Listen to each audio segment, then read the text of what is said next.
watch, it is 7 o'clock South Australian time. So we might get this show on the road. For those of you who I have not met before, hello, my name's Troy Forrest. I'm the Managing Director of Strategy Road. Um, I'm based out of Adelaide here, and I'm really pleased you could join us on this webinar tonight. I'm hoping the technology is working your end. Let's see if it works my end. Beautiful. There we go. So wherever you are in regional Australia, whatever kind of sporting club code we've got you joining from, we've got folk from all around the country joining us tonight from a whole heap of different codes. I know we've got AFL, we've got rugby, we've got tennis, we've got netball, we've got shooting, we've got a pony club, there's a sailing club, we've got tigers, saints, rhinos, all manner of we've got a menagerie here tonight. So wherever you're dialing in from, I'm really glad you could, and thanks for giving up just a little bit of your night for this conversation about strategy and sporting codes. So as I mentioned at the start, my name's Troy Forrest. I run this business out of Adelaide called Strategy Road. As we go through the conversation tonight, I would love you to pop any questions that you have in the questions box. I am kind of running this by myself, so forgive me if I don't jump on it straight away, but I will try and pause throughout the conversation over the next hour and a half, hour to 3/4 to answer some things. If for whatever reason I'm too busy talking and I don't kind of get to it, please, I'll absolutely address your questions in an email response after the session as well. And this is being recorded, this webinar tonight, so I'll make sure you can access a copy of that, and hopefully that's of some value to you and to your club and your committee as well. You're very welcome to share it and sort of talk about it, and however it's sort of useful to you. We've called tonight's webinar, and I've created this conversation deliberately for committee members and club members of regional sporting clubs anywhere around Australia, not code specific here. And I really wanted to kind of spend some time unpacking how to build a strategic plan that kind of fits your club, is appropriate for your circumstances. I guess the first question you're probably asking yourself is why? Who's paying me to do that? Well, nobody. I just thought it was a good thing to do, but I'll explain why I think it's a good thing to do as we kind of go. I have a day job, or a business, if you like. I spend most of my days, and have done for the better part of 19 years, facilitating strategic planning processes. I work with all manner of organisations all around the country, occasionally overseas, and I herd the cats, I joke. I have a bit of a side hustle with my brother doing some comparing and emceeing work, but most of what I do is facilitating conversations like the one on the image on the right there. I get the privilege of doing it for a really broad and diverse kind of mix of businesses and organisations. Some of them are big corporates, some of them are really small businesses, some are community organisations like country sporting clubs, and kind of it's interesting and it's diverse, but there's a lot of common threads to it. I guess what I also get to do is help a lot of organisations in regional Australia build strategic plans. Now, sometimes they're sort of peak bodies for whether that's in agriculture or wine or health. Sometimes they are regional businesses. It sort of doesn't really matter. Helicopters for bushfire fighting. Anyone that's kind of out there in regions doing something, I help them build these plans. And I'll kind of explain what that means and how we can kind of use that in this conversation here. But, I am pretty passionate about agriculture. I'm pretty passionate about serving organisations in regional South Australia, whether that's universities, kind of, and thinking about how they're solving complex problems in primary production, whether it's working with businesses in regional Australia, or government departments. But the genesis, or the sort of the kicking off point for putting on tonight's webinar was I got the privilege of working with a group on the Eyre Peninsula in South Australia, where I'm from, and it was a bunch of farmers and a bunch of farming systems groups and government people kind of talking about what agriculture and what farming might look like on the Eyre Peninsula out to the year 2050. So we're talking 25 years away from now. So we sat in the Woodner Footy Club for the better part of a day. And we shot the breeze and we said, well, what might it look like? What are some of the pressures that we're going to have to be dealing with? What does good look like? What would we like to be happening when it comes to ag and the community that's kind of part of agriculture? And it doesn't, you don't need to sort of digest this picture too much, but one of the things that really came out of the discussion from this group was, well, yeah, we need profitable farms and we need kind of, to use technology to improve agriculture and all these other kind of things. But one of the most important things that came out was we need strong regional communities. We need to make sure that farming communities have access to services in the towns, banks, post offices, pubs, delis, etc., hospitals, schools, but also sporting clubs, places where community members can come and spend time and socialise and enjoy one another's company, and it's a fabric of a community. And so I got thinking about that, and I thought, well, most sporting clubs in country Australia don't have oodles of money, but maybe there's merit in trying to give you some support in helping you build a bit of a roadmap for your future. Um, doesn't matter what the code is. That idea that we come together in regional communities for not just the physical benefits of exercise and being part of a team or individual sport, but just the camaraderie, the sort of what it actually means to be part of a club and part of a team. And I have a little bit of experience kind of in this. I grew up in regional South Australia in a small country town. I played footy really badly for a little town in the southeast. I'm the big rooster in the back row of that photo back there. Um, I loved it. My dad was a president of a footy club. He was the secretary. He went on to go and serve on the league executive, not because he wanted to, but because there was nobody else to do it. And I've had the chance to sort of build and manage sporting competitions myself over my journey. I sort of joke a little bit that I had absolutely no football ability whatsoever, no coordination despite being big, but I did once win a trophy, and I thought I'd share that with you tonight. And you are allowed to laugh at this because it is kind of funny. But I was Mount Boo United Football Club's most attentive at training when I was a junior colt, which meant you can't play to save your life, but you pay attention to what's going on and you coach. And I kind of joke a little bit today in my work with, clients paying me to do this strategy work, that I pay attention now to helping you build your roadmap. Tonight, I really wanted to pay attention to a very specific group of people, and that's the club committee. The people who generously, time after time, put their hand up, whether or get nominated to put their hand up and take on these responsibilities for making sure that a club in a regional community anywhere around Australia, no matter the code, is as strong and as good as it can be. And so those are the people I know that they're represented on the webinar here tonight, and they're the people I want to sort of send that message out to, because you more than anyone else understand just how important sporting clubs are to regional communities, remote communities, and it's not just the physical stuff or even just the mental and the social well-being stuff as well. It's that chance to be part of something bigger than yourself, to be part of history, create a legacy for the next generation. They can be really inclusive places where all walks of life can kind of come together. And frankly, in regions where it's often tough to get people to kind of stick around or be attracted to a district, sometimes sporting clubs play a really important role in attracting and keeping people in a region. I know we've got diverse sporting clubs represented here tonight, from some individual sports to some team sports across different codes. And even though we're talking about a very specific group here, regional sporting clubs, they are all kind of different in some way. And some of you might be fortunate to have had good strategic plans in the past, and maybe you've got some good financial resources or generous volunteer groups that are pretty stable or good membership. But maybe you don't. Maybe you're running on the smell of an oily rag. Maybe you're having to beg, borrow, and steal kind of space to do your sport or run your club.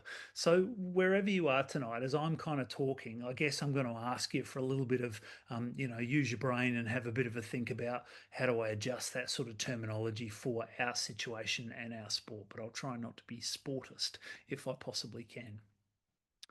I think regardless of what kind of sport you're in a regional area in Australia, there are some fairly common sort of challenges that tend to crop up that committee members have to sit around a table at some point in time, think about, talk about, and make some decisions about too. How do we get more members? How do we bring in a bit more money to bolster the sponsorship to pay for what we do? How do we build junior programs? How do we make sure the coaching staff is right? And when a coach comes on the market, how do we grab them? Maybe it's about the culture of your club. Is it as good as it can be? Are people really loving it? Is there anything we can sort of shape? Maybe it's about facilities like club rooms or change rooms. Maybe it's about your committee.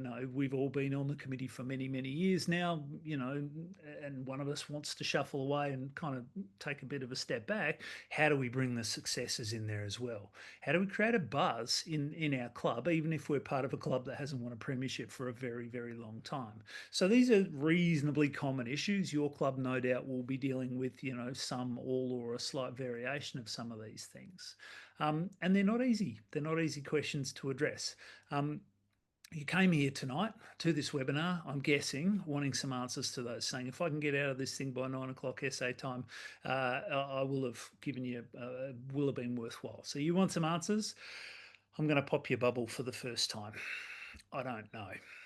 I don't know. But I'm also here to tell you there is nobody on the planet that knows the answer to that either. And if they are telling you that they do, they're probably selling you snake oil. And there's a reason that we don't know. And the reason that we don't know is really simple. It's because nobody's built the DeLorean to hit 88 miles an hour yet and actually travel into the future.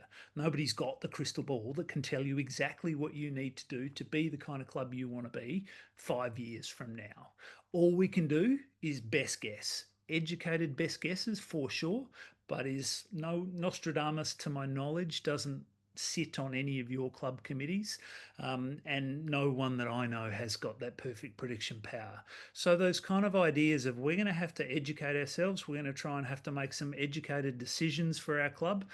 They've got to be a good fit for us, for our situation, for kind of the level of maturity of our club, for how much money, how many people we have as well, and the values, which we'll talk a little bit about as well. There is this kind of concept, I think, that we have to learn by just trying stuff. And if ever there's a really good example of cultures of organisations that are willing to just try stuff, it's country sporting clubs, because quite often you don't have a whole lot of choice. Nobody else is here to help you, so let's just give it a go. And I think through trial and error, it's a really important thing to feature. You come into this sort of discussion about strategy. Does someone have the perfect rule book for this? Well, no, it doesn't exist. And we get to do these conversations with really, high earning organizations and companies. They don't know these things either. So, but it is pretty exciting because, for all of the challenges that exist in running country sporting clubs, being on these committees, there are often, if you're willing to scratch the surface and sort of view them this way, quite a lot of opportunities that you have to also kind of wrestle with and wrangle with. Whether it's, running certain campaigns to bring monies in from grants to sponsors to, renting out your club rooms, whether it's just putting on a calendar of fun events that people really like getting involved with, whether it's, running sort of fundraising activities that bring your community together, wood chops, Lamington drives, whatever those things are for you, working with your association or your peak body, who are there hopefully to support you. So I think, again, the challenge that a committee on a regional sporting club has is they have to deal with the problems, the challenges that are there, but it's also their role and responsibility to think about, well, where are the opportunities and where do we start? And I think that's quite often a real challenge for most organisations. What's the right starting point? We can't do it all. We don't have the time, the resources, the money. Where do we start with all of this? And that's where I think plans come in. Not quite like Hervé Villachez, Zipline, but a roadmap, something that will help us kind of stage certain things over time. People think, money is a plan. No, money's not a plan. It might be an important thing to have in a plan. Specifically tonight, I wanted to talk about a very particular type of plan, and that's strategic plans. And it sounds a bit corporate bullshit, wanky sort of terminology, but it has a really specific kind of set of meanings. So let's start here then. What on earth is a strategic plan? Now, some of you might have done strategic planning before in your club. Maybe you've done it in your workplace or your business that you're part of as well. There's a lot more clever people than me on the planet that have come up with definitions of strategy before. So I'm not going to second guess Steve Jobs or, Jack Welch, who ran GE. These are all kind of good ideas, figuring out what we're not going to do, evolving an idea through changing circumstances. There's a pretty simple definition that I quite like and I kind of tend to gravitate back to all the time. And its strategy is just a fancy word for coming up with a long term plan and putting it into action. And the key is long term. We're not talking one season, 1 year, 1 month for your club. We're talking 3 to 5 years. There's no absolute kind of number that we say, that's a strategic plan. Generally, 3 to 5 years is quite common, but I just showed you an example of a 25-year plan on the Eyre Peninsula. So it's just a little further out than we would be normally comfortable with trying to make decent predictions on, knowing that we're going to have to navigate some things that we don't even know what they are just yet. Seth Godin puts it another way, which is also a pretty good way to think about it. Strategy is the hard work of choosing what to do today to make tomorrow better. And for that to make sense, you have to kind of think about, what does a better tomorrow for our club actually mean? What does that look like? Why does our club exist on the planet? Who are we actually here to serve? What do they need from their club? What could we do to give them that? What will we do? Because we can't do everything. How are we going to go about it? And how will we make the adjustments when the world kind of rips the rug from under our feet, or certain things change over time? Because the old saying is, a decent plan doesn't survive its first contact with sunlight. We know we're going to have to change it as we go. I think in visual metaphors a lot, so I kind of, forgive me for this, but I think of strategy a few ways, and a strategic plan is a campfire, if you like. It's something that you as a committee, your members, your club can sort of, metaphorically sit around and look at and say, what's most important to us? What are the things that we kind of, want to do together here? It's the kind of thing that pulls you together and creates a picture of a future that is really appealing to everybody. Some organisations think of it as a compass, not a detailed map, because detailed maps are quite hard to figure out in advance, but just pointing you in the right direction. I like the kind of metaphor of cat's eyes on the road, that, when it's late at night and you're starting to drift off to sleep while you're driving, they remind you quickly, oi, get back on track, you've got to stay on the path, that you define for yourself. And some people think of it as a filter. It's a filter for making your big decisions. Hey, if we've been presented with this opportunity, how does that fit with our strategic plan, and which way do we want to go as a result? So it's kind of a few different things. We know that it's nice to think about plans going from A to B in a pretty straight line, but those of you who've lived long enough kind of realize pretty quickly that it doesn't ever work that way. It's always a kind of a curvy line. And I like this picture. I think it's pretty funny, but it's also pretty bloody accurate. We know that reality is a whole lot different to trying to get to a finish line of our choosing than the world's actually going to let us do. The one thing, or the four things that strategic plans will not do, and again, if I'm popping your bubble again, I'm really sorry. They don't magically make money rain from the sky. They don't magically guarantee you a series of championships like Michael Jordan's Chicago Bulls. They don't automatically send thousands and thousands of people running to become members of your particular club.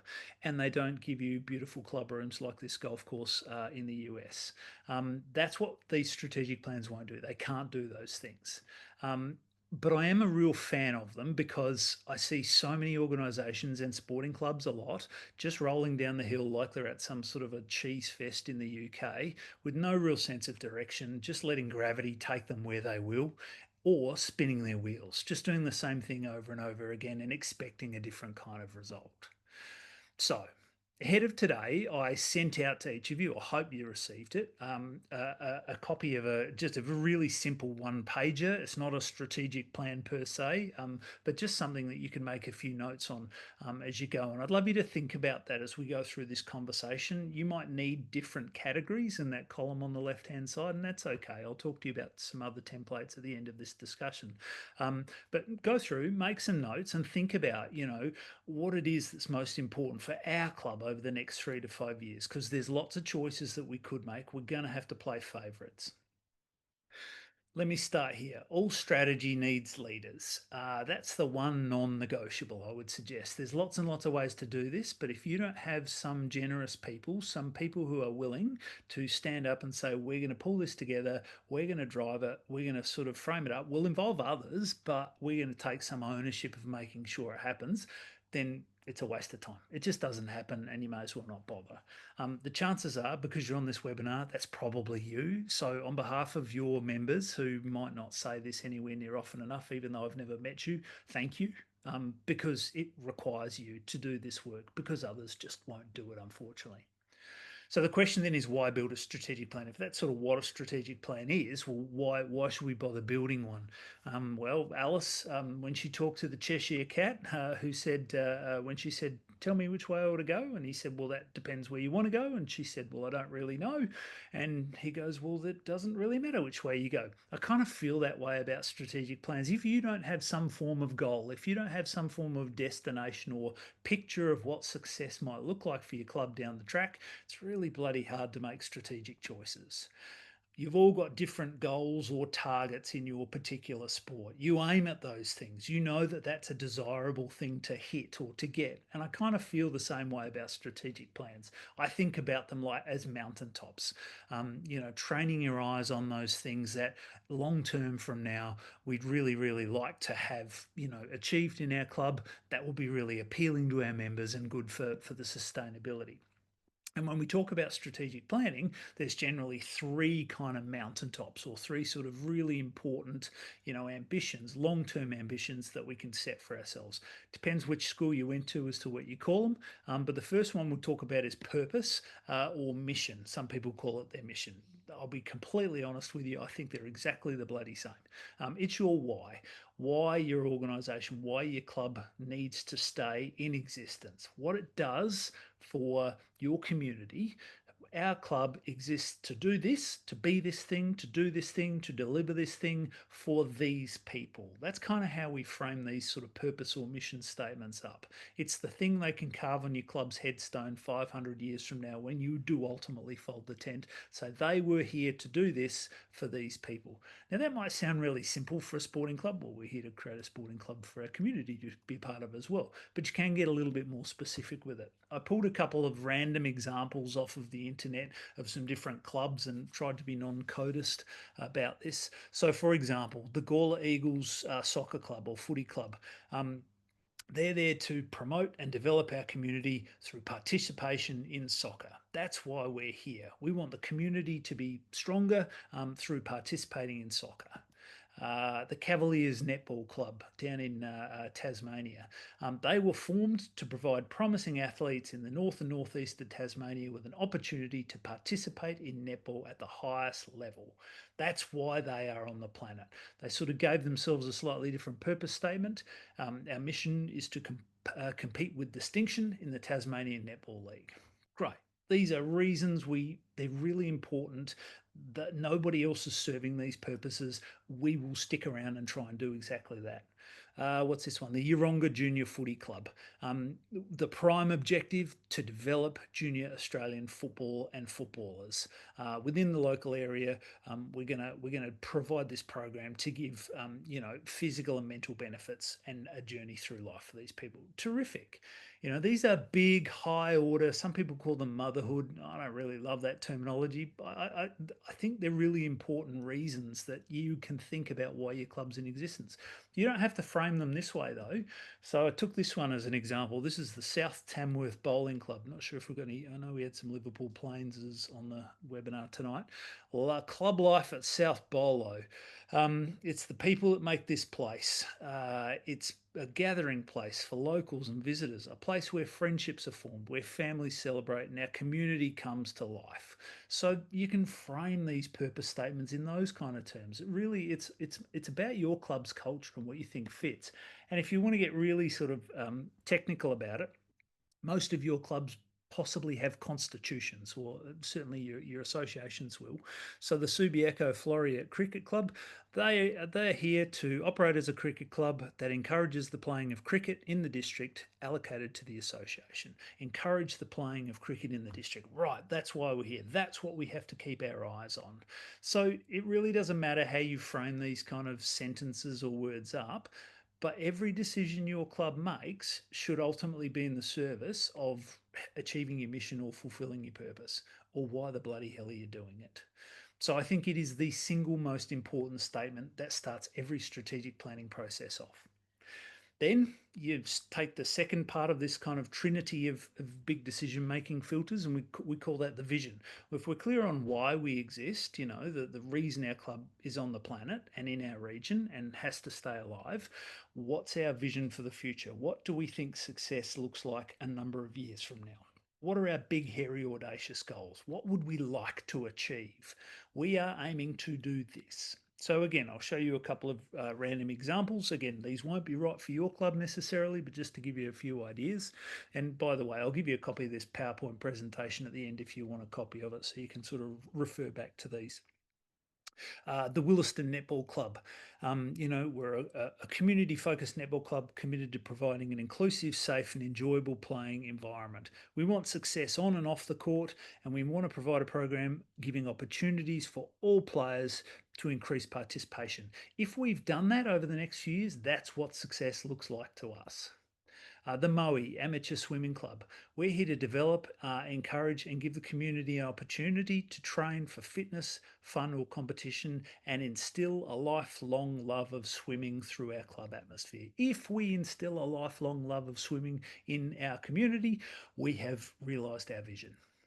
The Castle Hill Knights Baseball Club. Unleash the potential within everyone. I think they've been to an Anthony Robbins course or something there, but that's great. Unleash the potential with everyone. And the Vermont South Club, which is a multi-sport kind of a club, just wants to occupy a position as the most recognisable and respected sporting club in the district. If they do that, they've realised their vision. The key with sort of setting a vision statement, and you may already have one for your club, take another look at it. Is it the biggest, most compelling long-term goal that you think your membership and your committee members really would like to see your club achieve in the next 5 years, 10 years, 20 years, whatever that time? Is it something that gets you and others excited about the future? That's what a good vision statement should be. So these are the kind of, I know they're a bit rah-rah parts of a strategy, but they're really important because they're the things that you have to then make all your strategic decisions against. Let me just give you one comment on winning as a vision, because it quite often comes up, particularly in competitive kind of team-based sports. And it's, most people want to play sport and they want to play sport as well as they can and they want to win. And that makes sense. But setting winning as a vision for a sporting club, there's a trade-off. But the example I give, and this pains me as a Carlton supporter to share this example, and I know there's Richmond supporters on the call. Richmond AFL Footy Club. Back in 2010, CEO Brendan Gale went on a TV football show and outlined a 10-year vision for their club. At the time, they weren't doing all that well, hadn't won a flag for a long time, didn't have many members relative to an AFL club, and they had a fair whack of debt. And he said, in the next 10 years, we're going to win 3 flags and we'll get rid of debt and we'll bolster our membership as well. And to Richmond's eternal credit, and to Brendan Gale can take this one with him, they did. Hats off, Richmond, which is fantastic for their clubs, fantastic for their members, fantastic for the committee, makes everyone look really good. The problem with a vision like that, particularly for a regional sporting club, unless you are an absolute powerhouse that is dominating and then decimating the competition in your league, sometimes it can be few and far between. Sometimes it actually can fracture that win at all cost mentality of a club. So I guess all I'd encourage you to say, I don't want you to take winning off of your vision if that's really important to everyone in your club, but just beware that there's often a whole lot of other reasons that people want to be part of your club, and you know this better than I do, is the joy of participation, just having fun getting together. Even if we haven't won a flag for 35 years, I'm a Carlton supporter, haven't won a flag for a very long time, we still get involved because there's something else that's really important. So think about the other dimensions of what might be important to your members and your community. The third part of the sort of trinity of kind of decision-making filters that you have to sort of set before you jump into strategy and strategic choice making is your values. Often clubs have these already, and these are the sort of things that kind of describe your culture. On a good day, on a good week, in a good year, there's a vibe around this place, and these are the kind of behaviours or attitudes that kind of tend to come out. I wrote a book on values with the help of AI about a year ago. All of the organisations I get to work with, I straw polled them and I said, "Hey, can you tell me your values?" And I kind of took them and I put them all in a big word cloud. And the bigger the word, the more common that particular value was in companies. So this is a combination of companies and businesses, but also sporting clubs and community groups as well. And you can see wonderful words there like innovation and integrity and respect and quality. But it's some of the smaller ones that, might sort of feel a little more like your culture, your club to you. The point with this, though, is to understand what on earth they mean. Like I talk about integrity with companies and boards of directors and leadership teams all the time. I get really different answers in terms of what they think integrity actually means and looks like in practice in their business. The point is, if you're going to have values, they have to be real and they have to be true to your club and your culture. So don't just pick 5 words that you think look really, really good up on a whiteboard. Pick them because they truly describe kind of you at your very best as a club and a crew. So, just as a final sort of set of examples, the Chadston Lacrosse Club's values: fairness, inclusivity, respect, teamwork, friendship, hard work, and discipline. The one on the right hand side up the top was a pony club, which I can't quite remember the name of now, but their values were unity, integrity, accessibility, making sure everyone could participate, kindness, and horse welfare. The Sports Writers Club of Tasmania: treat all club members with courtesy and respect, provide a fun, welcoming, family friendly, safe, and inclusive environment, and be ethical, transparent, responsible, and supportive. They've got like 20 values weaved into 3 there, but I'll encourage you to strip that back a bit. Or this soccer club over here: respect, leadership, and teamwork. They're their values, they're not yours. Like it is a process, and I'll describe that process in just a moment of figuring out what on earth yours actually are, or looking at the ones that might already be established for your club and asking yourselves, are they right? Are they right for us going forward from 2025? I just wanted to share a quick, I know this is a sort of a commercial example. This is a business, some of you might even know this business. They're an agricultural reseller business across Victoria and South Australia, who I've done a bit of work with over the years. Great business, ag merchandise and agronomic advice. They went through a values setting process a number of years ago, and they engaged with their values so much that whenever they open a new store, and they've got, I don't know, 15, 20 stores around the 2 states, on their big signs, on their buildings, on their mobile barbecue trucks, on the trial site paddock fences that they advertise their 4 values: knowledge, innovation, reliability, and commitment. They hero and celebrate sporting clubs that they get behind and who kind of share their values.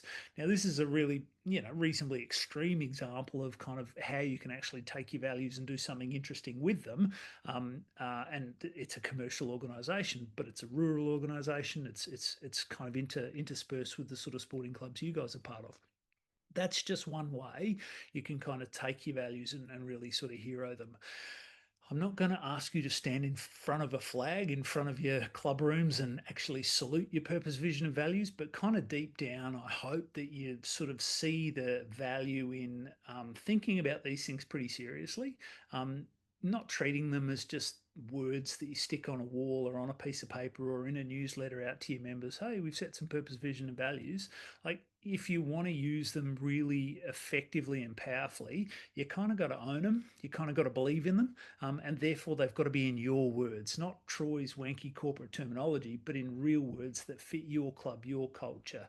Because every decision you then make should be in line with those decision-making filters. Do they help us fulfill our purpose? Do they help us get closer to realizing that big goal, our vision of the future? And are they consistent with the sort of values we've said are important to us? And that is the ball game. You get that bit right, the rest of it is relatively easy.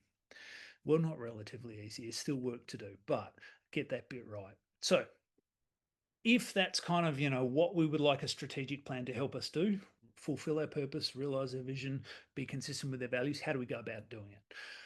Well, it starts with that piece first. And if you haven't already got purpose, vision, and values, that's a really good meeting to pull the committee together distinct from a sort of a regular, run-of-the-mill committee meeting, potentially a bit of a workshop. Don't need that sort of necessarily facilitated. That can be a whiteboard with three headings: purpose, vision, values. Let's talk about what we think, our club is really all about. Why are we here? What do our members, what do our community want from us? What would we love to achieve, beyond 5 premierships, or, here, our club leading the rankings in certain things. What's really sort of compelling to us as a picture of success, and what describes our culture, or what do we think could describe our culture if we made certain changes.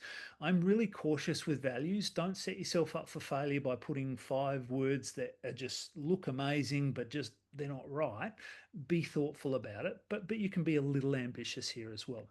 I think, the committee as the starting point to draft these things is a really important thing to do. You can rope others into that conversation, but get yourself some draft ones. They don't have to be set in stone. Share them out with your community. Ask your community how they feel about these things. Hey, we love your feedback. We're trying to do this because we think this is a good starting point for building a good strategy for the club moving forward. We want a few statements to kind of point our decisions towards. Do you think this is good? Do you think this is us? Do you think this is kind of a club you want to be part of as well?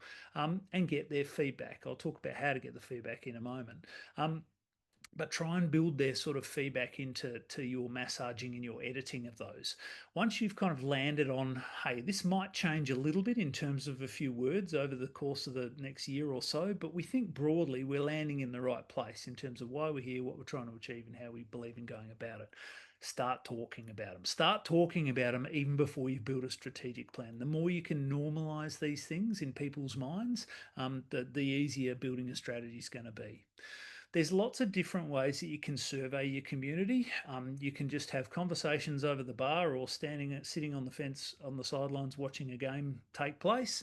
And hey, we've been thinking about this. What do you reckon? Does that describe us? How would you describe our club? What we're trying to achieve here as well? Take a little bit of feedback. Take a little bit of input. There's e-survey tools that you can send out. Some clubs more sort of sophisticated with these approaches than others. There are tools like SurveyMonkey, which is really, really good. Costs a little bit of money though, or Google Forms or Typeform. Again, you can just jump on Google and have a look. There's too many to kind of break down, here. But I'm still a believer in paper surveys boxes as well. The old suggestions shoebox with a slot cut in the top of it with a few pieces of kind of paper and a notepad. You're going to get some wags write some silly things on there probably, but that's still quite often a good way, a manual way of getting, member input. Or you can send out an email or an SMS, or you can pull the club together one night and say, hey, we're going to have a conversation. Would people like to contribute to this discussion? There's a wonderful tool that you can use in larger group sessions called Mentimeter or Slido. Some of you might have used that for work before, but imagine for a moment if I just wanted to straw poll all of those of you who are watching this webinar right now. I'd pop a QR code up onto the screen, you scan it with your phone, and in real time you can give me an answer to a question I'd put on the screen, and it'll pop your answer anonymously up on the screen in front of you along with everyone else's. The technology is really cheap or free. It's really easy to use, and it's a good way of getting community input. And I'd really encourage you to try and find a culturally appropriate way to do that for your club, because the more sticky fingers from members and your community that go into building purpose, vision, values, and strategy, even though it's a messier process, the end result is so much more owned and believed in and bought into by the group. And so it's going to last longer and it's going to work better. You do have to tell the truth about these things. They can't just be these things that would look really good on the front page of the local newspaper. They've got to be honest, or they don't work. Are we willing to have a go at trying to achieve these things? Take the truth serum as you're going through this as a committee. Don't be Debbie Downer about it. Don't be, oh, there's no possible way we could sort of achieve some of these things. But balance kind of your excitement and ambition with, let's be real and let's be fair about what's possible. Because when we get to this point, we've sort of sat there, we've drafted a sort of a purpose, vision, value statement, we've got a little bit of community input and engagement on that. We now need to stand at intersections. We now need to stand and say, well, to achieve that, we could do this, or we could do this, or we could do this. Which one do we want to choose? And how are we going to make those decisions? And that's the really challenging part of strategy and strategic planning. So, I've already asked you to survey your community once. For some clubs, they bundle these two things together, but others kind of separate them a little bit. Let's sit with our purpose and vision and values for a little bit while. Let's kind of see if the club feels good about those. Let's see if that's sort of, feeling right. And after people stop laughing at us for, sounding wanky, they're kind of like, yeah, that's pretty exciting. That's a good direction for our club. Then we also need their input to help us as a committee before we jump into a strategic planning workshop. So again, the same kind of tools as we talked about a moment ago, e-surveys, paper suggestions boxes, questions of your community that says, if we're going to achieve those great things that we've already talked to you about, we'd love your feedback, we'd love your input. Tell us what you think. What do we do really well? What is not as good about our club as it could be? What should we really sort of be thinking about? Have you got any really bright left field ideas? Like again, capturing as much of your club's kind of input as you possibly can via different mechanisms. In my experience, you get a really a bell curve, a range of sort of responses to these things. There's a few kind of club members who are really red hot on it, and they give you lots of input and feedback. There are a good number of club members who don't give a damn, and kind of you don't. It's like crickets; you don't get anything from them. And then there's a bunch of people in the middle that sort of they're a bit half-hearted about it, but if you prod them a little bit, you will get a little bit of insight. It's still worth doing the prodding because the end result, they'll feel a sense of ownership and accountability for it so much more. So I think you want to pull together a crew at this point in time. Welcome to the strategy workshop. This is kind of where the guts of this process happens. Now, the logical group is the committee and the office or executive or office holders of your group, but it doesn't just have to be that group. You might say, hey, we've had a couple of really great sponsors, local businesses who've been integral to our footy, netball, rugby, cricket, shooting club for forever, and they care about our club and they're pretty good at what they do in business.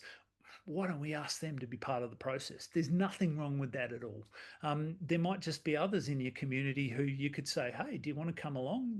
Ultimately the committee will make the sort of draft recommendations and put it out to the club, but the kind of more the merrier without it getting completely ungainly or unruly. It's a good thing to do. We're going to build a strategic plan and we'd love your help. Now, the job that I do in kind of workday is facilitation of these kind of processes, but I'm going to suggest to you, you don't need to pay a highly priced facilitator like myself. You can just rope someone in to kind of play a very particular role on that day for that workshop, for that morning, that afternoon, for the few hours you're going to spend together trying to pull together the bones of a strategy. It doesn't have to be your president or your office holders, but maybe it is. I've said teachers, small business owners, generally the best facilitators I've ever seen are busy people who know how to get stuff done. We've got 3 hours, we've got 5 topics we want to talk through. I've allocated 20 to 30 minutes. I'm not going to be such an iron fist, rigid ruler that I'll cut you off mid-sentence, but we're going to get through this list. That kind of person, that can be a really good facilitator. The other thing they have to do is ask questions and ensure a balanced kind of contribution. They try and gently shut the loud, over enthusiastic kind of people who never shut up in these meetings down, and everyone's got one or two of those.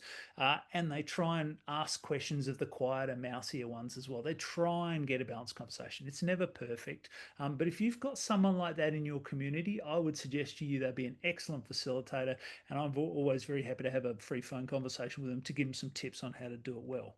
But really what you want to do at this point in time is pull the crew together, pull a bit of butcher's paper or a whiteboard together in your club rooms, or borrow a space down the local pub, whatever the case may be, and book some time together. Logistics. This is an example of me. I think this was in Renmark in the Riverland in South Australia, doing just before the group walked in. Pick a date, have a few hours at least. I'm going to suggest a morning or an afternoon. Generally, evenings. I know we're doing an evening conversation here tonight. I know you're very busy and generous people. People get tired, and these are pretty taxing conversations. build yourself an agenda, and I'll give you an example of one of those in just a moment.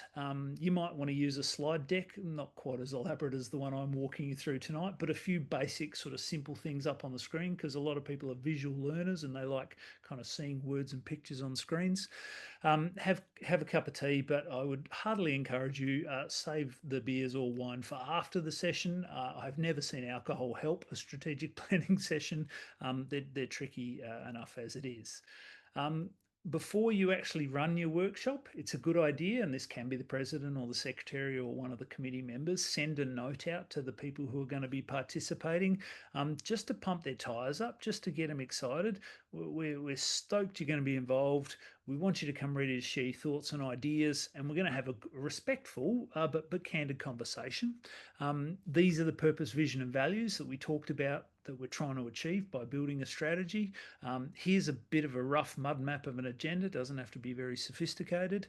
And if you did capture any sort of input from your wider community, here's a little bit of a summary. Take names out, take kind of inflammatory comments out as well. That never helps. Don't have to overly sanitize it, but just be a little bit judicious about what you share, because you're in this to build something up, not tear it down, and get people thinking and excited about being part of the discussion.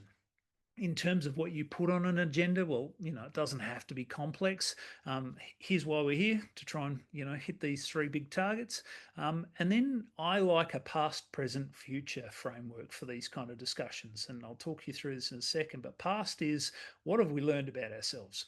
What do we know about, when we've done really well? What do we know about when we've been challenged? What have we learned along the journey that we need to be thinking about as we make our next decisions? Present, what are we dealing with right now? What are the strengths and the weaknesses of our club as it stands? And then the future, where do we sense opportunities? Where do we know there's likely to be some challenges ahead? And then we're going to break it down into some big strategy questions and what we're actually going to do with those things, and then what happens next. So like that, literally cut and paste that can be sort of, a rough agenda. As I said, with the sort of the past, present, future piece as well, there's a old saying that the rear view mirror in your car is this big and the windscreen is this big, and you should use them in that ratio. Yes, look backwards, but only do it briefly. Don't dwell on history. That's the place that strategy sessions can really come undone. People bringing up issues from 20 years ago that they still are aggrieved by. You're not going to do yourselves any services staying too long there. What are the big things we've learned about when we've done well or we've been challenged? Okay, let's move it to today. Let's talk about the organisation, the club, the sport, the code that we're in at the moment. What's going really, really well, and where are we a little bit weaker or not sensing we're at our very best, or that we might need to think about. And then we transition over to, where are the big challenges and where are the big opportunities that we can see ahead. So we talk through those things. There's a way to do that. We call it a SWOT analysis. Some of you might have done these before, and I'm happy to give you a template for this, but it's getting the team to kind of discuss these things. 10 minutes to 15 minutes kind of talking through just the very big ones. You don't want to go through this for hours and hours, but it's an important kind of discussion that sort of sets you up to make some important decisions about where you're going to go moving forward. At this point in time, it's important for the group to sort of say, all right, this is what we're dealing with. This is the reality of our situation. We've got this much money. We've got these issues that we can sort of see are bugging us at the moment. We can see a challenge coming down the line, but we can also see a couple of opportunities or things that might be, pretty exciting or useful. What we're now needing to start to do is put a bit of a weighting measure on these. Okay, they're all important to varying degrees, but which ones do we sense are the most important? We've really got to take care of these things, because we need everyone to take a really big, deep breath, to stop and pause and think about, all right, I'm excited about what we could do, but I'm also a bit nervous, and we don't have unlimited time, money, resources. We're going to have to be really, really smart. If it was easy, it'd be done already. Where should we focus our time and energies to get maximum impact? So take a pause break at that moment, go bathroom, cup of tea, stretch your legs, and then come back because we've got some decisions and discussions to make. And I like the terminology of big rocks. So big rocks are, that metaphor that you might have seen before about life and big rocks, gravel and sand. If you've got a glass jar, if you put the sand in first, the small things that just, occupy our days, you'll never fit the big rocks, the important things, the consequential things in. Start by thinking about the big rocks, the most important stuff. The rest of the stuff will kind of find its way into your daily mix. We're here in strategy sessions to talk big rocks, the most important things. The 3, 4, or 5 areas of our kind of, making our club better that we think will build on a strength that we've already got, that will strap an Achilles heel that we might have, a weakness that we've got, that will grab an opportunity that we sense is kind of before us right now or over the next couple of years, or overcome a challenge that we might kind of know is going to sort of threaten to hurt us. We want to break these down, these big rock strategic priorities, into a couple of things. What is the priority? So, for example, let's say club room upgrade. We know we've got a club room upgrade. Our ambition, we would like to have the club rooms finished, finalised, and ready with both male and female club rooms, tickety boo, by end of 2028, for example.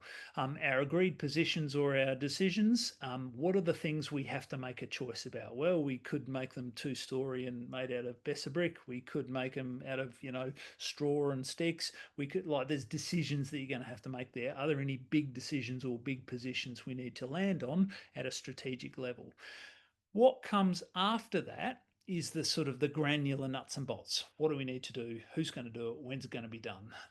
And budgets attached to that stuff. My suggestion for strategic planning workshops is don't get too bogged down in the detail of those things with the asterisks on. You can do those things after you've decided on your big rocks.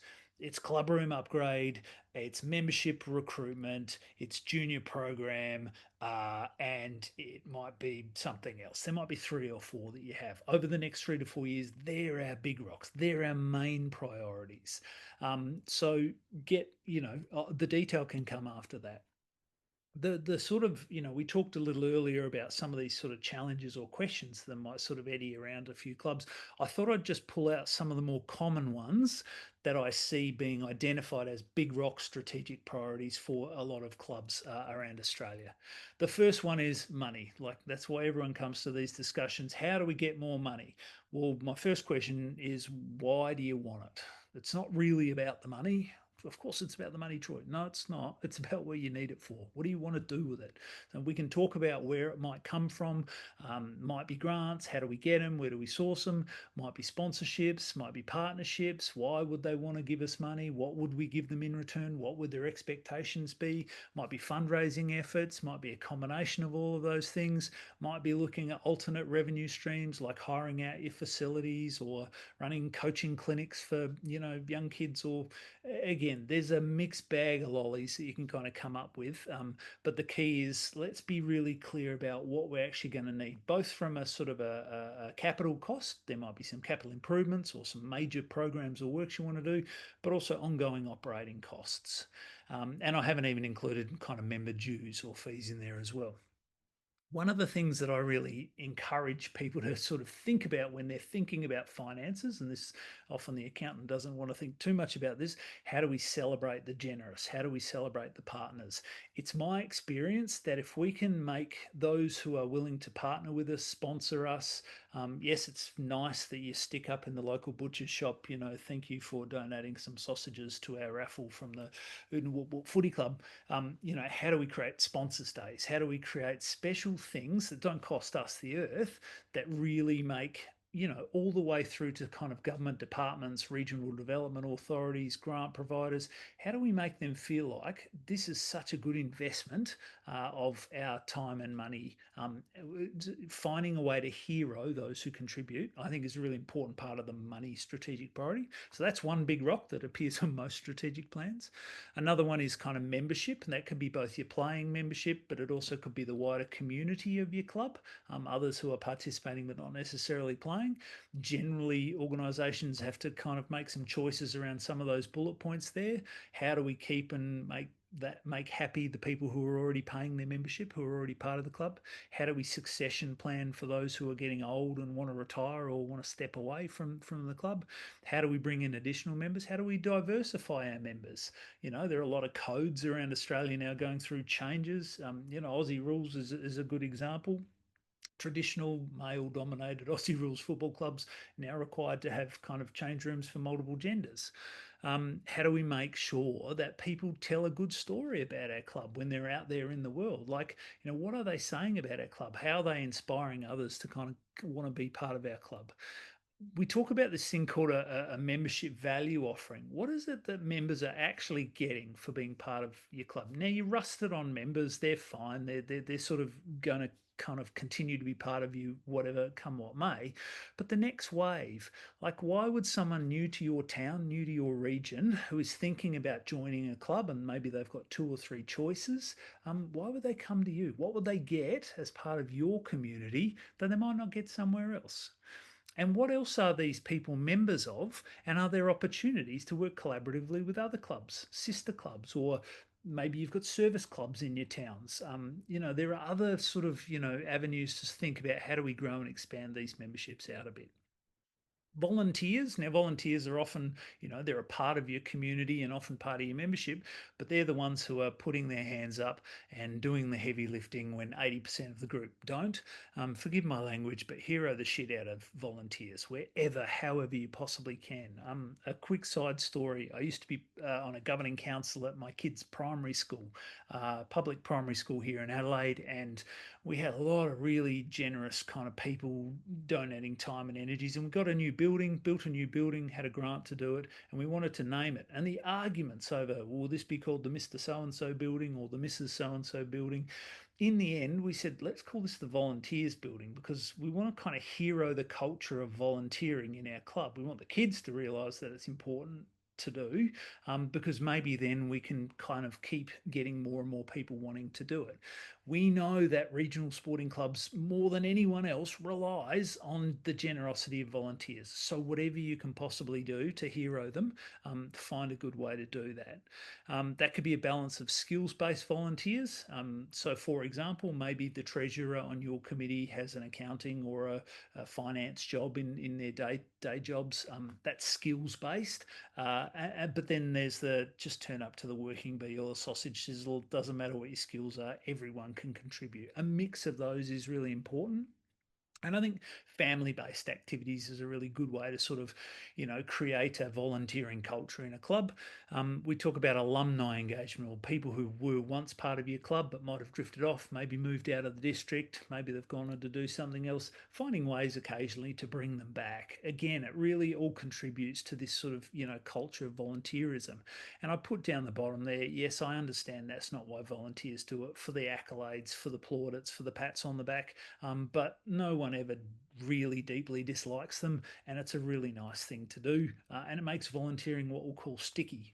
Other people then kind of might want to do it too. So that's another potential big rock. So all of these that I'm quickly talking through, you don't have to have them in your strat plan, but they might be one of the things that you need to think about.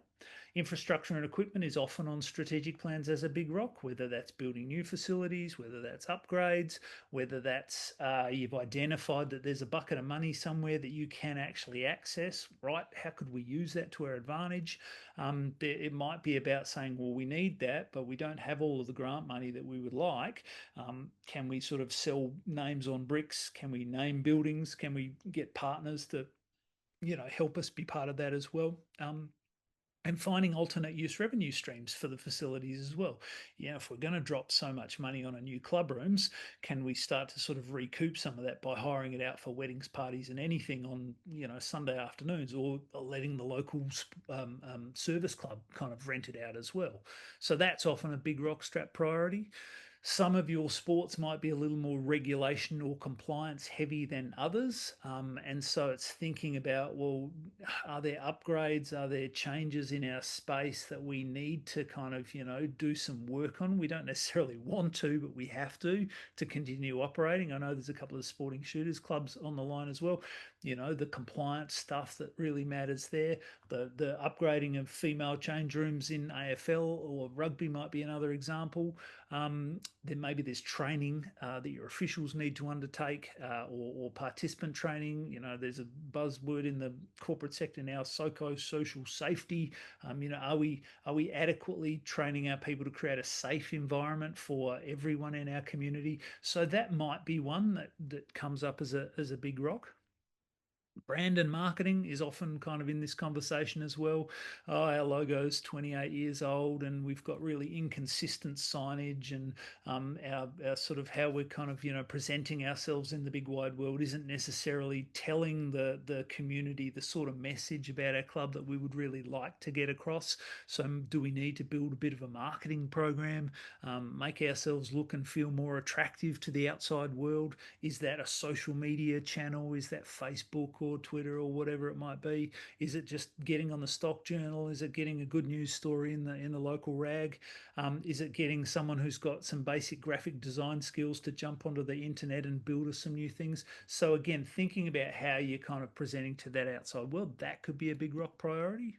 Communication is a sort of a subset of that, but it in every strategy workshop I've ever run, it almost comes up as one of the most important things that we are not doing as well as we would like to be doing.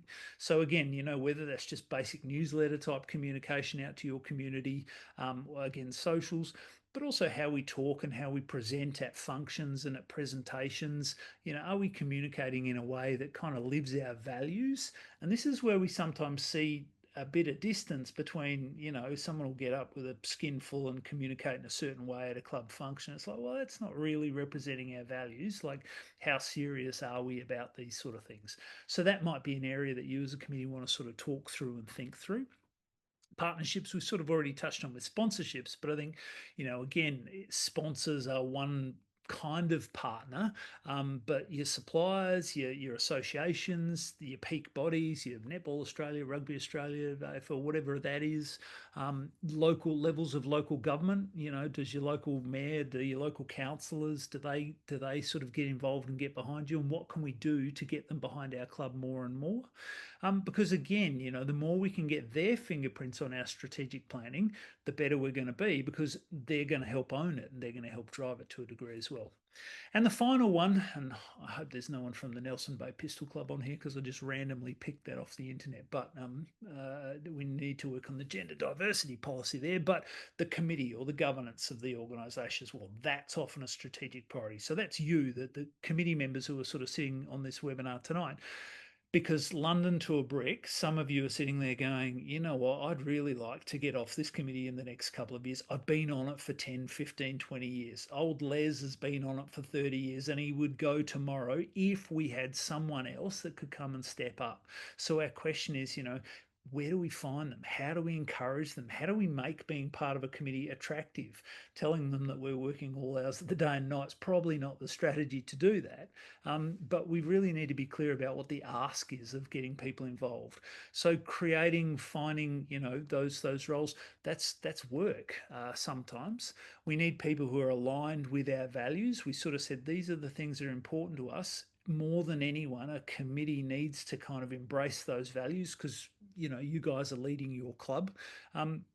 There are different levels of understanding of governance functions in different committees, and it's not about everybody having an MBA and doing an Australian Institute of Company Directors course, but having some governance skills and education, at least in one or two of the committee members, is often really helpful, and there are some different avenues you can get that fairly low cost. So that's a quick kind of, Cook's tour of a handful of the different sort of big rock strategic priorities that you might consider, but there might be other ones. And I guess what I'd say to you at this point in time is to take a look at that sort of document that maybe you sketched some notes on before you came here tonight. Maybe you're just sort of thinking about it now. Maybe sort of asterisks 2 or 3 that you think more than anything else, if we're going to kind of achieve the success and be the club and have the culture that we would really like 3 to 5 years from now, probably it's most of our effort in these two, three, four sort of areas. I would encourage you not to go more than sort of four. It just gets too hard. Yes, they'll all matter to different degrees, but some will need more attention than others. So just flag it, and that's then worth a conversation after we get off this webinar with your committee. Because where this all ultimately needs to kind of pull to is on a page, on a single page. A strategic plan should be able to live on a single page. Us to be able to frame it up like this, and I'll talk to you about different templates and ways to do this at the end, but you know, we exist, our purpose, our why, our mission. This is why we're on the planet. We're here for these people to do these things. Our vision, our picture of success. This is what we're trying to achieve longer term. We think it's pretty compelling and we're excited about it. And our values. This is how we believe in kind of rolling around here. This kind of describes the culture of our club. Over the next 3 to 5 years, we're going to put effort into 2, 3, 4 key areas at each of the priorities and our number one or number two sort of goals for those priorities. Our club rooms, we'd like the new club rooms for such and such time. Our juniors program, our committee succession plan, our compliance with the new regulations, whatever those are for your club.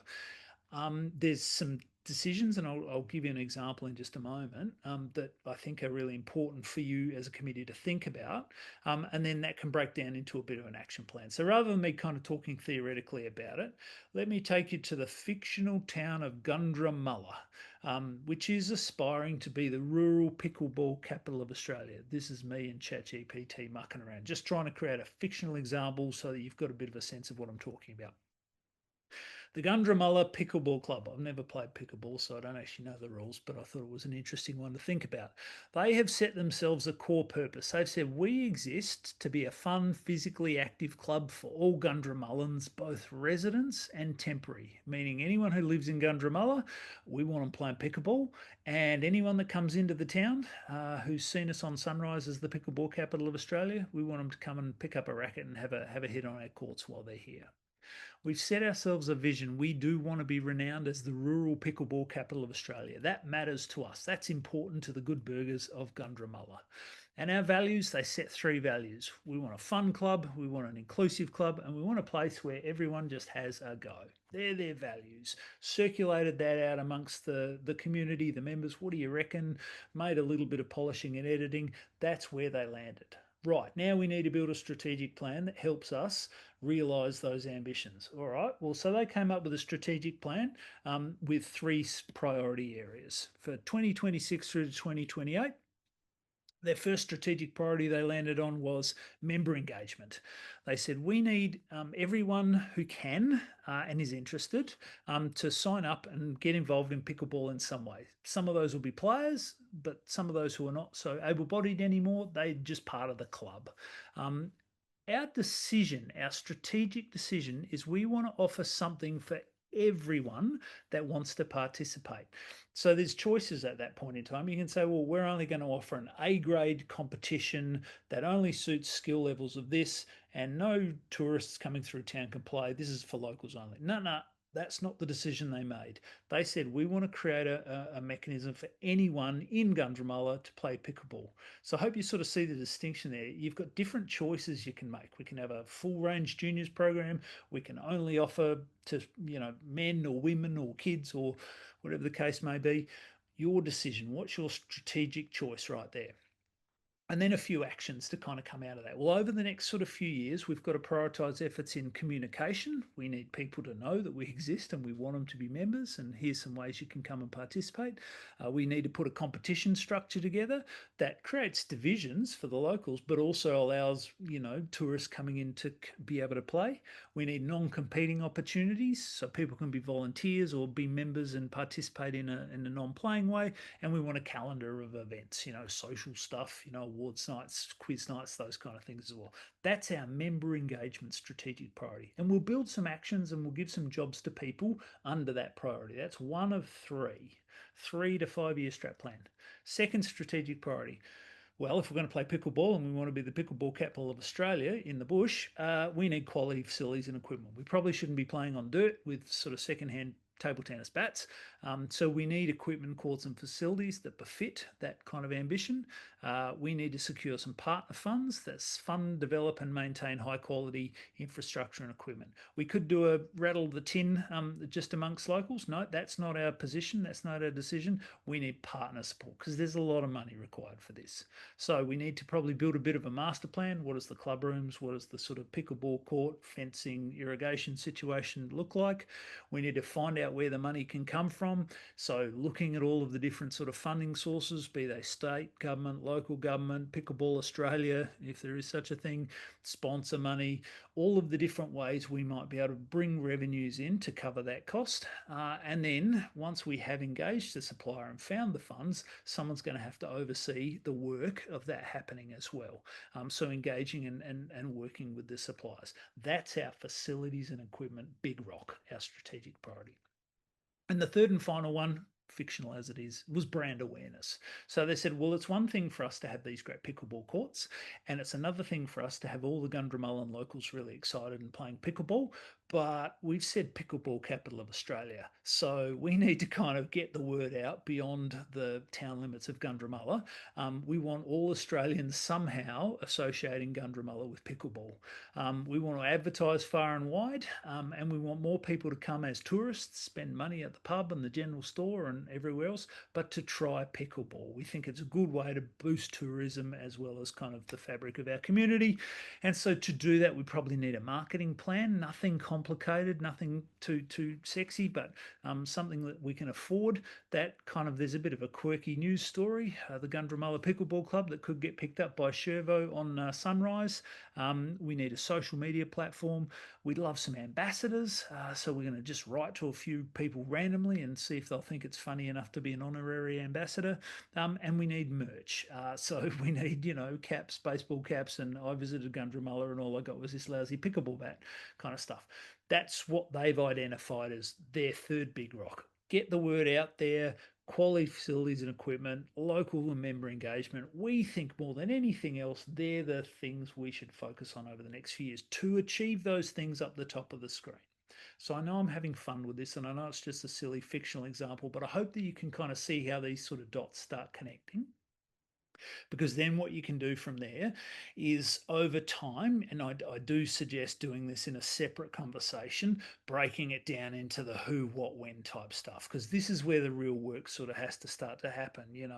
Or someone's got to write the flyers, someone's got to write the competition schedule, someone's got to build an events calendar. There's certain timelines. We've got to be realistic. It's shearing season in Gundramula, so we can't ask Terry to do that thing. We've got to ask Fran instead. So again, I'm not going to suggest for a moment this is the easy bit of it, but it is kind of the mechanical nuts and bolts bit that really should only be done after you've made those big picture decisions. Now, you might get to this point, you might say, we are just putting too much load on too many people. We're going to strip one of those strategic priorities away, or we're going to stretch our ambitions out an extra couple of years, and that's absolutely fine. This isn't a kind of, make it look nice on a whiteboard, do it once, woohoo, we've got a great strategic plan. There's a bit of massaging with these things that has to happen over time because they have to be real. I kind of thought Kathy Freeman, Hugh Jackman, Ray Martin, and Tones and I might be good ambassadors for the Gundramula Pickleball Club, but who knows? Who knows who they get? That's kind of the next layer of detail. Now, if I've just kind of taken you through that a little bit quickly and you're sort of sitting there, if you're still on the line and you haven't jumped out going, oh, I sort of get it, but that looks like a bit of a headache. I encourage you to call in some experts to help with this kind of stuff too. If you feel that your committee just left to their own devices might battle to pull a simple framework like that together, and I say simple, they're not really that simple. You've got regional development authorities in your area, you've got local councils, you've got rural business support, you've got all manner of kind of organisations that can potentially play a role in help your sponsors and your partners. Quite often sponsors are an untapped opportunity for a lot of regional sporting clubs that I've worked with, because quite often they contain successful businesses and owners of those businesses who have some experience or skills in building these sort of things elsewhere. So I'd encourage you to lean on them as well. I'm at the end of a phone and I'm happy to help you on email and phone for free, but there are people out there that can play a role. Allocate some research duties and say, hey, look, what about someone do a little bit of homework on how to pull a framework together? Yeah, we went to that Roosters webinar and we've got a copy of that. We can watch that again, but are there other sources? There's lots out there. Then the third bit of this is use the technology. Now, I don't know how many of you are using AI yet or ChatGPT. You've noticed some of the images that I've put in this presentation here tonight, which I just generated through ChatGPT with spelling errors. So, the tech is not quite ready to take us over. But one of the things I thought I'd do is just show you what ChatGPT today can do. And I won't labour on this, but there's no one from the Herbert River Gun Club on this webinar tonight. I'm pretty sure I checked. But I wanted to pick a real club so that I could show you a real life example of what the tech can do to help you strat plan today. So I just picked Herbert River Gun Club, which is up in Ingham in North Queensland, as just a fictional example. I hope I don't offend them by doing that. And this is what I typed into ChatGPT just a couple of days ago. You're on the committee of the Herbert River Gun Club in Ingham, in Queensland. You need to develop a strat plan. You want it for 3 to 5 years so your club can be really strong. You need to look at priorities like rifle range upgrades and to the club rooms, new member recruitment to supplement old members that are retiring. You need to think about where you're going to get the money from to cover all the cost of those things, plus maintain the club and operating costs. You want to build the profile and the awareness of the club so that more people want to be part of it, but you don't have a lot of money, you only have a small committee, you have volunteers that do the work, and you've never built a strategic plan before. Give us some step-by-step advice on how to do it that has a high chance of success and bring some local knowledge to bear when it comes to the sport, the club and the region. If you just take that, some of you might have screenshotted it, but as I said, I'll give you a copy of this afterwards, and do your version of that prompt in ChatGPT, you will literally fall off your chair. So here's what it showed me, and I won't go into detail, but I'll just quickly flick you through it. I said, awesome, let's build you a clear, doable 3 to 5 year strat plan you can execute. I've put in some local realities around the Hinchinbrook region, which is where Hingham is, council in Queensland, flooding, flood risk, etc. So let's set some goals first. What does success look like? Well, maybe it's about safe, compliant ranges and tidy club rooms that stand up to the wet season up here. Maybe it's a 20 to 40% lift in active memberships with a healthy junior pipeline. Maybe it's a balanced budget each year with mix of monies from membership, small recurring grants, periodic infrastructure grants, and it gives me some suggestions for where they might come from, and maybe a friendlier public profile. And maybe we sort of put ourselves out there in the local shows and on the visitor channels. Okay, so what's a step-by-step process? Here's a light process over 6 weeks. Number one, form a working group and do some check-ins with members and neighbours. So the surveying process I was talking to you about before. They're saying 1-page survey and make some phone calls. Again, think about what might fit best for your community and how to take the pulse of your community. Go through a facilities walkthrough, list all of the things you need to get fixed and that you want upgraded, and probably in a gun club or there might be some compliance things we've got to be really thoughtful about and check. And we want to look at our finances as well, like how are we going over the past few years, like where are we strong, where are we soft, and identify our true cost base. Pick 4 pillars, no more than 4, and put some 12-month priorities in place, build a funding map, and approve a plan. So I then went through and gave 4 suggestions for strategic priorities. Said Pillar A, safe, compliant, flood resilient facilities. And there's a range of things that suggested there: noise and neighbour comfort, adopt shooting windows, apply the Queensland's EP noise policy, and make sure we've got flood resilient gear, a challenge we here in South Australia, it's a little unfamiliar to us, and bring some local know-how into place. Pillar B might be member participation, grow them, welcome them, maintain your membership as well, host come and try days, register for those play on sports vouchers, tap into the regional tourism authority, the Hinchinbrook Way is what they call it up there, and the visitor information centre, and set some targets in terms of how many juniors you want to try and get on board. Pillar 3, financial sustainability, keep your lights on and upgrade over time. So, setting themselves targets around membership fees, grants and sponsorships, and build a bit of a grant calendar, which I'll show you what it came up with. came up with this in 60 seconds flat. And pillar four, profile and community trust. We are in a sport which has some tricky social license issues, if you want to think about it that way. So we want to kind of build this friendly face for the Clay Target Shooting Club. Go to the show and some different things there. So I won't labour on this, but build your facilities roadmap in a few phases.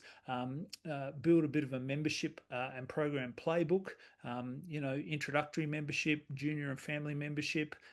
Retain. How do we get kind of our existing members to stick around? Maybe every fifth visit there's some free ammos. Maybe there's a buddy system for new shooters. And then it goes deep into sort of funding the realistic North Queensland mix, and it identifies and it gives the references that you can double check. So the AI is not just telling you porky pies, and you can go and look at all of these different mechanisms that exist to provide some funding for clubs like this.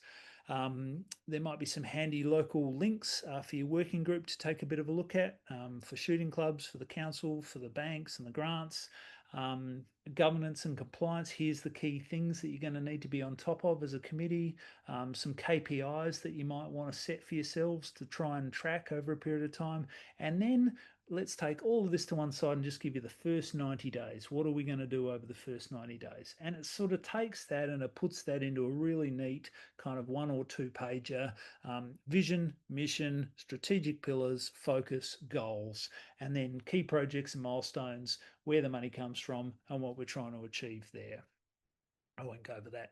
It's not perfect, but it is bloody amazing. And so ChatGPT is one. Some of you might use different versions. There's Claude, there's Gemini. You can jump on ChatGPT for free. You can type in a version of what I typed in, and you can just see what it comes out with and have a conversation with. Don't be afraid of it. Like, it's a tool that, just use it as a starting point. Use it as a discussion starter for working with your committee as well.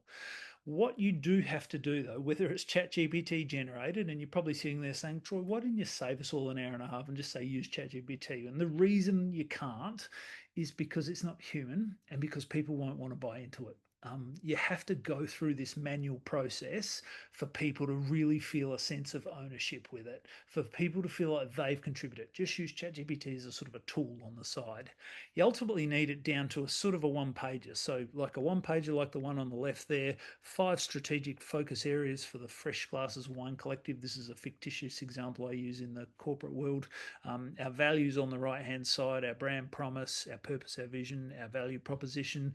Again, slightly variations on a theme, and then a page that you can sort of break down all of your key activities: who's doing what, when does it need to be done by, what's our success measure. There are lots of online tools that you can employ to do this or help you do this as well. Some of you might use things like the Team app, which is not really sort of a strat planning app, but it does have some kind of nice kind of tie-ins that you can use for that.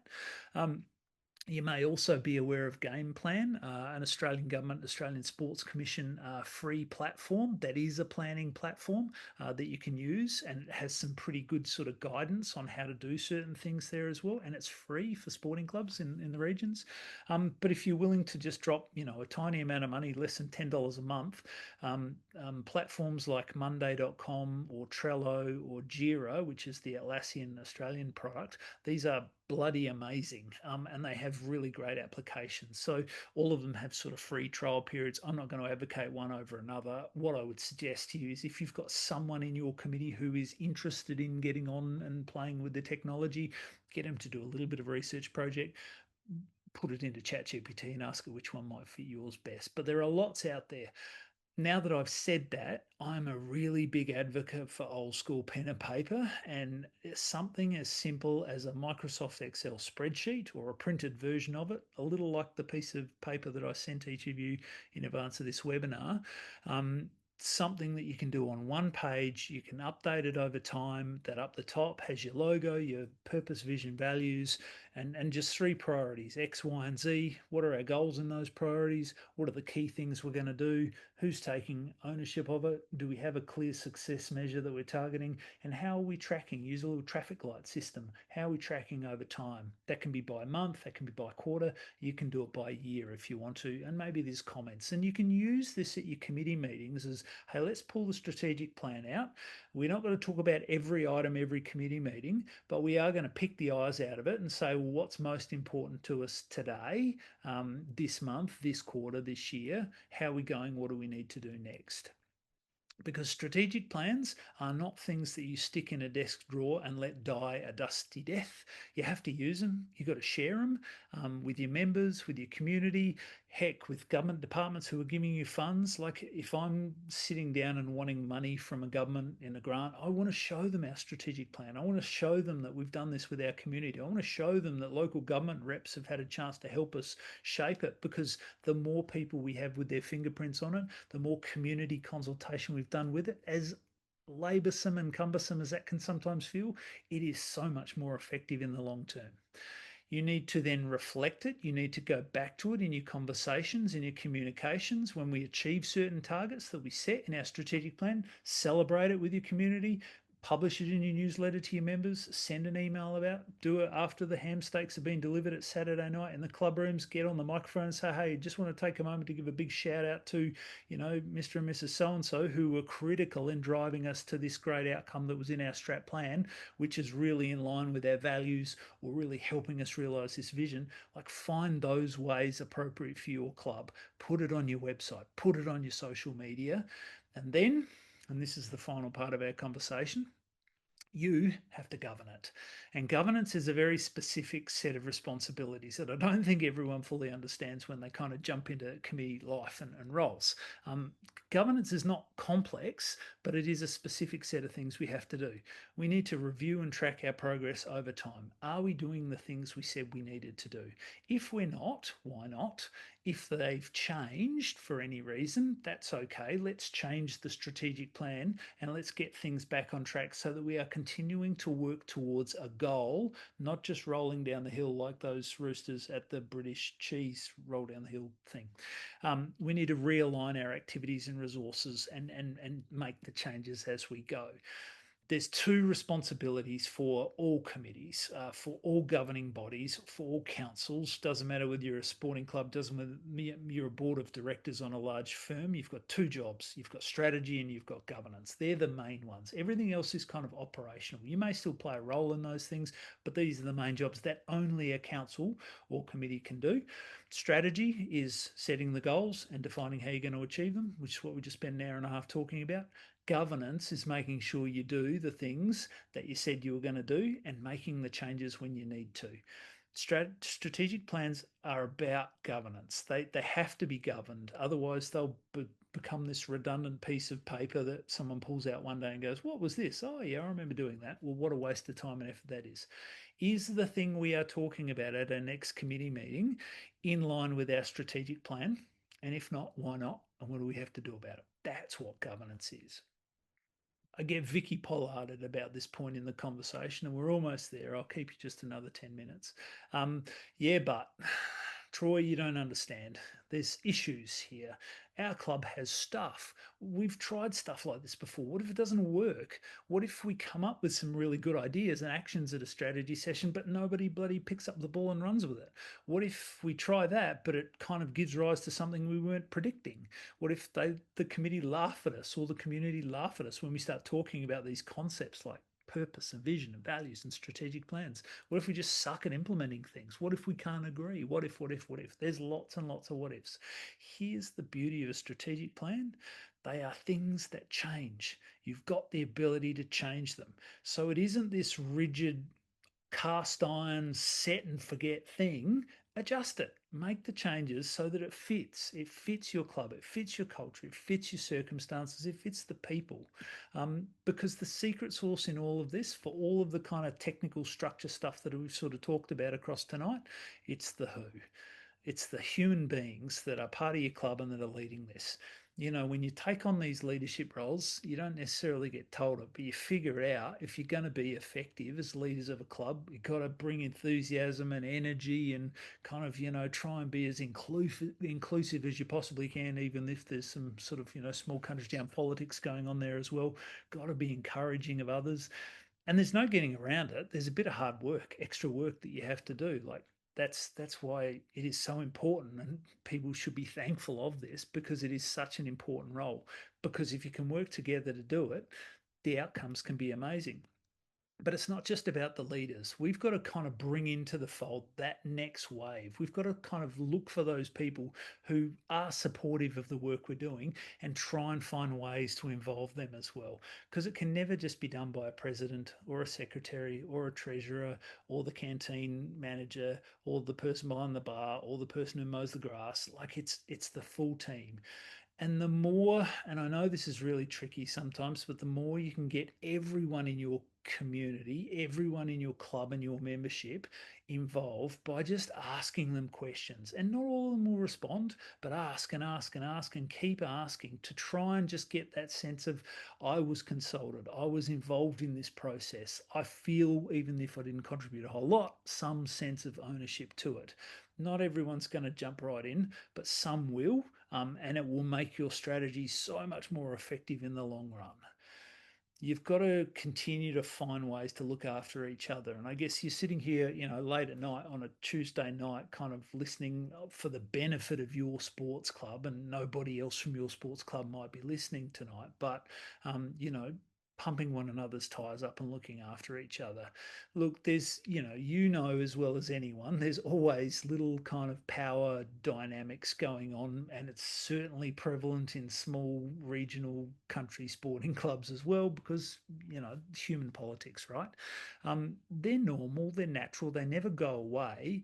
But I guess the one thing I've seen that is powerful in trying to overcome some of those things is a committee that says we are transparent, we are inclusive, and we want everyone's opinion. Our job, we will take on the responsibility of coordinating it all, but the more hands that get involved in this pie, the better this is ultimately going to be, the better we're going to be. Hero the contributors, celebrate those, pump people's tires up. It's getting towards the end. So let me just take a moment. Now, I can't actually see the question thing here. There may not be any questions here. I haven't taken a breath to give you time to ask questions. Oh, I can't figure that out. I'll have a look at that afterwards. If there's a question there and I haven't addressed it immediately, I'm really sorry, but I will address it for you after this, and I'll send an email out to all. It's probably a good time to just summarize kind of the key things I think or I hope that you take out of this conversation. Strategy takes you being leaders, being willing to put your hands up, but the more fingerprints that are on it, I think I've impressed that point pretty clearly. The more people engaged in it, the better it will be. Start with your purpose, vision, and values. If you want to call it mission, if you want to have other words for it, our big 5-year goal, our, the summit we want to achieve, how we roll around here, our culture, call it whatever you like. Just the reason we're here, the thing we're trying to achieve, and how we believe in operating or working together or forming a culture around here. If you can be clear about those, then you've got something to build a strategy for. Keep it to just 3 or 4 big rocks. Honestly, I just showed you the Gundramala Pickleball Club. Even 3 big rocks felt like a lot for that one. But the less is more, as my girls tell me about putting makeup on. I think the strategy process is the same.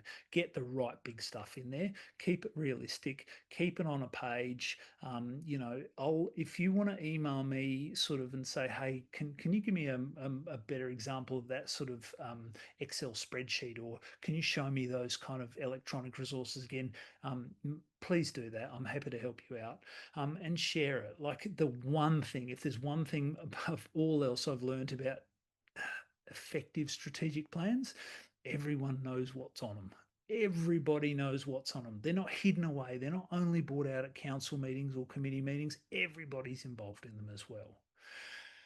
Well, I've just about lost my voice, and I haven't quite gone for the 2 hours, but I didn't know that we'd last that long anyway. So I've got a bonus for you. Please email me whatever you like. If you would like, in confidence, over the next sort of 6 months, to send anything you've done or a copy of your strategic plan, your current one, the one that you're thinking about building, the bare bones of one, just questions you have about it, just email me in confidence for free. I'll give you some feedback. I'm not going to write the thing for you, but I will give you some ideas that I've kind of picked up along the way that hopefully will help you. I'll also give you a copy of this webinar and a slightly cut down version of the slide deck because it's pretty big. It's like 120 slides, and you can access that. You're welcome to use it at your next committee meeting. Share it with anyone in your community. I'm not fussed about this sort of stuff. Please, there's my email address down there. I really hope it's been useful. I'm really grateful to you for sort of jumping online and sort of spending some time with me tonight. Like the good people of Gundramullah, I hope the champagne corks are popping. I hope they come in their thousands. I hope you get this beautiful big club rooms as well. But more than anything else, I hope your regional community club is as strong as it can possibly be, and you build a decent strat plan for it.